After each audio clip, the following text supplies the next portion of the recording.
Halo semuanya, kembali lagi bersama saya Madianto. Kali ini kita akan membahas tentang pelajaran sederhana dari orang-orang super kaya di dunia. Mungkin saja sebagian besar dari kita menganggap bahwa hidup sederhana itu identik dengan kondisi yang serba kekurangan, dan juga tampil sederhana biasanya dinilai kurang bergaya, bahkan dianggap tidak punya modal. Diakui atau tidak, masih banyak kalangan yang beranggapan bahwa uang yang melimpah perlu ditunjukkan atau dipameri dalam bentuk penampilan yang serba wah. Padahal kita di dunia ini tidak perlu memamerkan ke orang lain, apalagi ke orang yang tidak terlalu peduli dengan diri kita. Para orang super kaya yang ada di dunia justru menampilkan gaya hidup yang sederhana. Di zaman media sosial sekarang, di mana ada banyak sekali orang yang berlomba pamer segala hal, para orang super kaya justru menjalankan gaya hidup yang tetap sederhana, hemat, dan efisien. Mereka memilih fokus pada hal-hal yang paling penting dalam hidup, ketimbang menghabiskan waktu dan uang mengurusi penampilan dan hal-hal tersier lainnya. Bisa saja itulah kenapa mereka bisa mencapai tingkat kemakmuran yang sangat besar. Berikut yang bisa kita pelajari dari gaya hidup sederhana orang-orang super kaya dunia yang didapat dari berbagai sumber. Yang pertama, mereka hidup di bawah kemampuan. Warren Buffett punya uang lebih dari 920 triliun. Dengan uang sebanyak itu, Warren Buffett sebenarnya mampu membeli rumah dengan harga fantastis dan rumah mana saja yang dia mau. Tapi kenyataannya, Warren Buffett sudah cukup nyaman tinggal di rumah lama yang dia beli tahun 1958 seharga 500 juta sampai saat ini. Hal yang serupa ditunjukkan oleh Mark Zuckerberg yang memiliki kekayaan sekitar 800 triliun rupiah. Kekayaan sebanyak itu memungkinkan pemilik Facebook ini membeli mobil mewah berharga jutaan atau bahkan miliaran dolar Amerika Serikat. Namun Zuckerberg sudah cukup nyaman mengendarai Volkswagen miliknya. Kedua, mereka tidak mendewakan penampilan. Bila kamu perhatikan, orang-orang super kaya yang jenius justru tidak pernah peduli dengan penampilan luar mereka.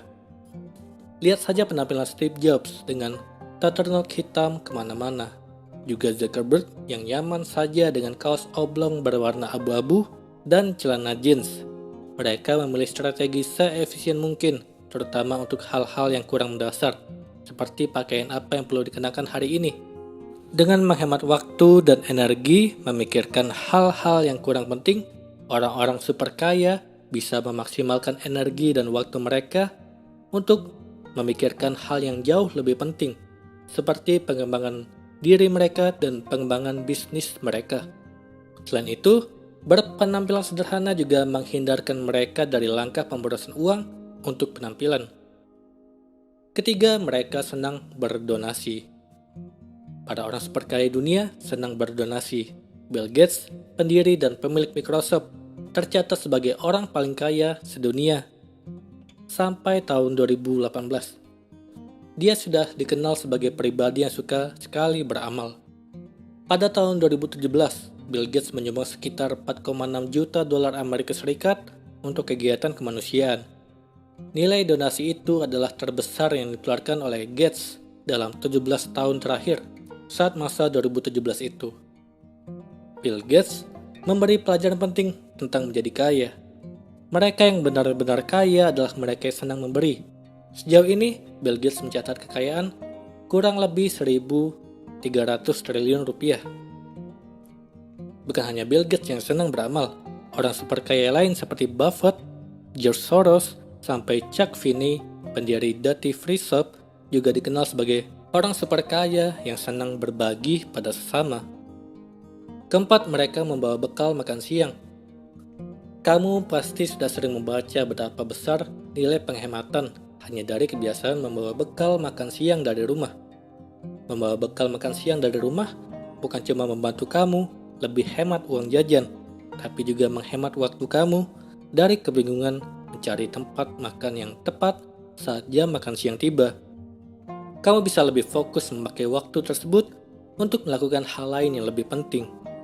Charlie Ergen, pemilik Disney Network, yang memiliki kekayaan bersih 14,4 miliar dolar Amerika Serikat, sampai hari ini masih rajin membawa bekal makan siang dari rumah berisi sandwich dan minuman ringan setiap berangkat ke kantor. Bukan cuma itu, Ergen juga berbagi kamar dengan kolega kerja ketika tengah berdinas keluar kota. Kelima, mereka tidak manja. Banyak kalangan yang baru kaya sudah merasa berhak atas kenyamanan tingkat tinggi. Misalnya, membawa mobil pribadi kemana-mana, walau terhadang macet yang sering tidak masuk akal. Ingvar Kamprad, pendiri IKEA yang memiliki kekayaan bersih 39,3 miliar dolar Amerika Serikat, sampai saat ini masih nyaman-nyaman saja memakai transportasi umum kemana-mana. Sebagai salah satu orang terkaya di dunia, Kamprad tidak merasa harus mengubah gaya hidupnya menjadi serba wah. Dia masih senang berpergian, menumpang pesawat kelas ekonomi, dan makan siang di kafetaria bersama karyawan-karyawannya dan naik bus kemana-mana. Keenam, mereka adalah pendukung hidup hemat energi. Para orang super kaya selalu menyukai konsep hidup efisien, hidup minimalis, dan hidup hemat energi.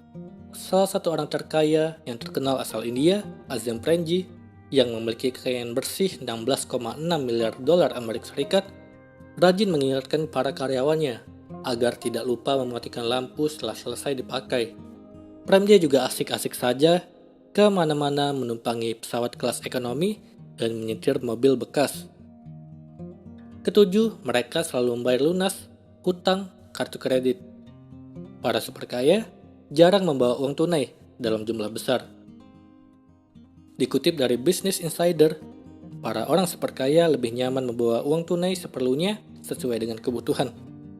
Mereka juga pengguna kartu kredit yang cerdas dengan selalu membayar penuh tagihan kartu kredit supaya tidak perlu membayar bunga kartu kredit yang mahal. Para orang super kaya ini selalu menerapkan strategi yang jeli dalam mengelola uang supaya bisa mereka gunakan seoptimal mungkin. Kedelapan, mereka rendah hati. Ada ungkapan, orang kaya baru biasanya lebih ngotot menunjukkan kekayaan mereka. Didukung oleh media sosial, para orang kaya baru ini tidak sungkan memamerkan segala hal yang mereka anggap sebagai penanda status sosial dan kekayaan yang mereka miliki. Lalu bagaimana dengan mereka yang memang sungguh-sungguh sudah kaya? Kebanyakan orang super kaya justru enggan memamerkan kekayaan mereka. Mereka justru lebih bersikap rendah hati. Contohnya pendiri Zara, Amancio Ortega, yang tercatat sebagai orang terkaya nomor 3 di dunia pada tahun 2017 dengan kekayaan 82,3 miliar dolar Amerika Serikat. Memiliki kekayaan berlimpah tidak mengubah gaya hidup Ortega menjadi super wah. Dia tidak segan bergabung dengan para karyawannya di kantor pusat Zara untuk makan siang di kafetaria. Penampilan Ortega juga sederhana, dengan memakai blazer biru, kemeja putih, dan celana abu-abu. Walau dia memiliki jet pribadi seharga 45 juta dolar Amerika Serikat, Amancio Ortega jarang memakainya karena waktunya sudah habis untuk bekerja. Itulah tadi pelajaran hidup sederhana dari orang-orang super kaya di dunia. Kalau ada yang baik, silakan diambil. Kalau ada yang buruk, jangan diikuti. Semoga ini bermanfaat. Sekian dan terima kasih. Kali ini kita akan membahas tentang alasan kenapa banyak orang sukses justru hidup lebih sederhana. Sebelum menonton, jangan lupa subscribe channel ini. Mungkin kamu sekarang sudah banyak mengenal beberapa orang sukses dari seluruh dunia, baik lewat biografi ataupun video YouTube, podcast, buku, dan sebagainya. Mereka menjadi salah satu orang terkaya dengan banyaknya aset yang sudah mereka capai dalam beberapa tahun. Tapi tak disangka, pencapaian besar tersebut tidak selaras dengan gaya kehidupan yang begitu sederhana. Mereka melakukan gaya hidup yang sederhana tentu dengan beberapa alasan logis. Berikut beberapa alasan kenapa banyak orang yang sudah sukses justru hidup lebih sederhana. Yang pertama, melakukan berbagai macam investasi. Kita tentu paham betapa pentingnya investasi di usia muda. Kebanyakan orang sukses di seluruh dunia selalu memanfaatkan waktu luangnya untuk berinvestasi dalam jumlah yang besar. Investasi bukanlah hal yang mudah, karena butuh pengalaman yang besar di dunia keuangan. Kamu tentu bisa menerapkan hal tersebut dimulai dari sekarang. dengan memahami beberapa teori seputar investasi ataupun belajar melalui buku, podcast, atau video di YouTube channel. Kedua, menyisihkan sebagian besar uangnya untuk sedekah. Sebagai orang sukses, mereka tidak akan lupa sedekah yang harus mereka sisihkan sebagai bentuk rasa syukur karena pencapaian mereka hingga sekarang. Sedekah itu penting dan tidak bernilai harganya. Kalian bisa menerapkan hal tersebut dimulai dari hal terkecil. Ada persentase dalam menentukan nilai sedekah dari pendapatan kalian per bulan. Jangan sampai sedekah yang sudah kalian berikan justru tidak cukup untuk menghidupi kebutuhan kalian setiap harinya. Ketiga, mempertimbangkan kualitas suatu barang. Kebanyakan orang akan terpaku pada barang yang terlihat mewah dan menawan. Orang sukses cenderung kritis dengan berbagai produk yang ia mau. Mereka sama sekali tidak terpaku pada harga yang mahal, tetapi lebih cenderung memilih kualitas daripada harga suatu barang. Kualitas suatu barang akan berpengaruh pada likuiditas di masa depan. Kamu tentu harus mempertimbangkan barang mana yang tergolong awet selama beberapa tahun sehingga mampu digunakan dengan efisien dan tepat. Keempat, memangkas pengeluaran sekecil mungkin. Mengelola pengeluaran selalu menjadi persoalan bagi generasi milenial hingga sekarang. Banyak orang sibuk dengan gaya hidup yang cenderung boros dan tidak bisa mengatur keuangan dengan tepat. Hal ini justru sangat diantisipasi oleh orang sukses karena mereka memikirkan biaya dan beban sesuai tanggung jawab operasional per bulannya. Tak boleh ada yang berlebihan karena mereka terus menjaga keuangan tetap stabil setiap tahunnya. Kelima, memiliki persentase untuk menggunakan uang dengan bijak. Manajemen keuangan akan sangat penting di usia muda. Bagi orang sukses, mereka akan menentukan persentase yang tepat dalam merumuskan sistem pengeluaran yang efisien dan bijak. Persentase tersebut memiliki kalkulator neraca tersendiri sesuai jenis usaha dan beban operasional yang mereka tangguh. Mereka tentu paham siklus pendapatan dan pengeluaran yang mereka sediakan tiap bulannya. Persentase keuangan ini bisa saja kamu mengikuti Pareto Principle dengan 80-20 ataupun aturan 50-30-20 ataupun aturan lainnya yang kamu anggap bermanfaat. Itulah 5 hal yang menjadi alasan dibalik gaya hidup sederhana orang-orang sukses. Mereka punya kekayaan yang melimpah, tapi mereka juga berperan aktif dalam menjaga kestabilan keuangan untuk masa depan. Kali ini kita akan membahas tentang manfaat menjalani hidup apa adanya. Mari renungkan ini. Menjalani kehidupan dengan apa adanya adalah hal yang cukup sulit untuk dilakukan, terutama bagi para muda-mudi. Seringkali ada banyak hal yang harus dipaksakan agar hidup nampak lebih sempurna. Hal ini menjadikan hidupmu tidak tenang karena kamu mengejar semua hal agar terlihat perfect atau sempurna. Menjalani kehidupan dengan neko-neko hanya akan membuatmu merasa lelah dan tidak bahagia. Cukup jalani hari-harimu dengan sederhana dan apa adanya. Niscaya kamu akan merasakan banyak manfaat pada dirimu. Simak sederet manfaat menjalani kehidupan dengan apa adanya agar kamu memperoleh banyak nilai positif di hidupmu. Yang pertama, hati menjadi damai. Percaya atau tidak, menjalani hidup dengan hari-hari yang tidak dipaksakan akan menjadikan hatimu lebih tenang. Kedamaian akan selalu kamu dapat karena kamu tidak mengejar sesuatu hal yang tidak mampu kamu dapatkan. Mulai sekarang latih dirimu untuk hidup apa adanya dengan penuh rasa syukur supaya kamu senantiasa mendapatkan kedamaian dalam dirimu. Dengan demikian, kamu juga akan jadi seseorang yang memiliki kepribadian yang positif. Kedua, menjadi diri sendiri sepenuhnya. Dengan menjalani kehidupan yang apa adanya, kamu akan selalu menerima diri sendiri dan tidak berusaha menjadi orang lain. Seringkali karena ingin menjadi sosok yang disegani, ada orang yang meniru gaya seseorang dengan tujuan agar disukai orang lain. Sikap seperti ini sebenarnya malah akan menjadikannya dijauhi banyak orang. Jangan pernah membandingkan diri dengan orang lain, karena setiap orang memiliki kelebihan dan kekurangan masing-masing. Cukup akui dirimu sepenuhnya dan percaya kalau kamu adalah pribadi yang baik. Dengan demikian, kamu dapat menjalani kehidupan dengan mengalir apa adanya. Ketiga, disukai banyak orang. Semua orang tentu senang kalau berjumpa dengan pribadi yang tidak neko-neko dan apa adanya. Dengan menjalani kehidupan sesuai kapasitas, kamu juga akan mendapat manfaat memiliki banyak teman dan relasi. Tidak perlu menjadi orang berlebihan agar disegani, karena sejatinya seseorang lebih menyukai teman yang sederhana dan rendah hati. Dengan menjalani kehidupan yang apa adanya, kamu akan lebih mudah mendapat banyak teman dan relasi karena kepribadianmu. Hal ini menunjukkan kalau kamu adalah seseorang yang memiliki sifat yang baik. Keempat, tidak berpatok pada materi. Kadangkala, agar menjadi seseorang yang terlihat mewah, kamu akan menghabiskan penghasilan yang dimiliki untuk bergaya seperti orang lain, sehingga akan menghabiskan sebagian besar uang yang dimiliki untuk hal-hal yang kurang bermanfaat. Sudahi memiliki karakter seperti ini, dan mari bergaya sesuai dengan isi dompet kita. Jadilah pribadi yang apa adanya dengan bergaya sesuai kemampuan. Jangan memaksakan sesuatu yang malah menjadi beban untukmu.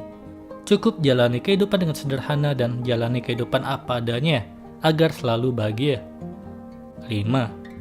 Menjalani hidup dengan lebih santai. Biasanya seseorang ingin dianggap tinggi oleh orang lain akan melakukan berbagai cara agar semua keinginannya tercapai. Padahal, hal tersebut hanya akan melelahkan diri sendiri. Hal tersebut lantaran hidupnya dihabiskan untuk memenuhi ambisinya. Tak perlu memaksakan diri, cukup jalani kehidupan apa adanya dengan menjalani hari-harimu dengan santai. Dengan begini kamu akan merasa lebih tenang dalam menjalani kehidupan, karena hal tersebut bukanlah perlombaan, melainkan sebuah proses. Menjalani kehidupan dengan apa adanya memang memiliki banyak manfaat untuk berubah hidup menjadi lebih baik. Apakah kamu sudah menjalani kehidupan yang apa adanya? Satu dari sekian banyak penyebab terpuruknya kondisi keuangan adalah minimnya tekad dalam mengelola keuangan atau keengganan untuk menghemat pengeluaran bulanan. Belum lagi ketidakpahaman kita dalam membuat anggaran untuk berbagai kebutuhan, membuat perencanaan keuangan, dan menetapkan tujuan keuangan. Seberapapun besarnya, pendapatan bulanan yang dimiliki akan terus menguap apabila tidak diimbangi dengan pengelolaan keuangan yang baik. Dari sekian banyak masalah keuangan yang selalu kita alami, cara mengatasinya sebenarnya sederhana, yakni belajar untuk menghemat pengeluaran bulanan.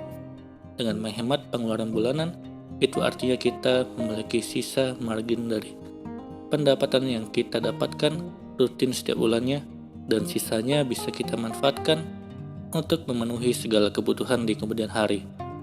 Sebelum mencapai berbagai tujuan keuangan atau berbagai kebutuhan, langkah pertama adalah berhemat. Berikut beberapa cara menghemat pengeluaran bulanan yang bisa mulai kamu terapkan sekarang juga. Yang pertama, membuat anggaran bulanan. Jadi cobalah mulai untuk membuat anggaran untuk memenuhi berbagai kebutuhan dalam 1 bulan penuh.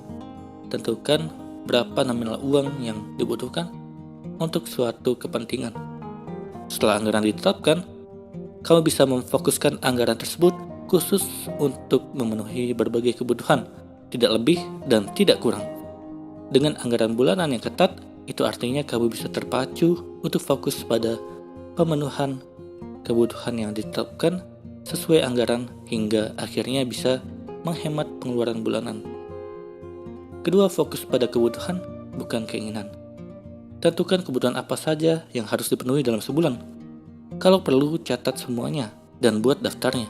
Dan selalu utamakan kebutuhan yang berkelanjutan seperti biaya sewa, anggaran untuk kebutuhan makan dan transportasi, biaya listrik dan pulsa, dan berbagai kebutuhan lainnya yang memang harus dipenuhi.